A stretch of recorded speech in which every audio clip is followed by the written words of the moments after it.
Hello everybody, I'm meteorologist Cassie Knoll, and for the rest of your Monday, our temperatures are going to remain a bit on the cool side, a little bit below average for this time of year, thanks to not only the drier air, but also those breezy northeasterly winds. Again, we've got that ridge of high pressure off to our north, tightening up that pressure gradient across the state, and that's giving us winds sustained at 15 to 25 miles an hour, gusting as high as 30 at times. So for the beachgoers and the boaters, probably not the best day to be in or out on those waters, especially because of those small craft advisories we have in effect through the rest of the day. Now, we don't have to worry about any rain chances because of that dry air that we have in place, and we'll keep that intermittent cloud cover around, helping to also keep the temperatures down. So after highs, only in the lower to maybe a few middle 80s across the viewing area, our lows this evening will be very similar to last night, down generally into the lower to middle 60s across the viewing area. So as you head out early tomorrow morning, if you thought this morning was a little bit cool, it'll feel that way again for the start of our Tuesday.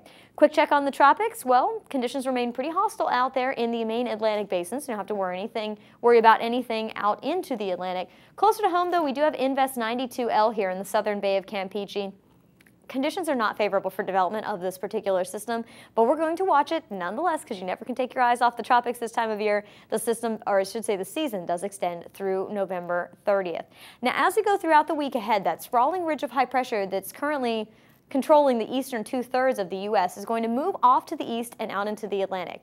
That is going to help to loosen up that pressure gradient a little bit, so we don't have to worry about the winds being quite so breezy by the time we get to the end of the week.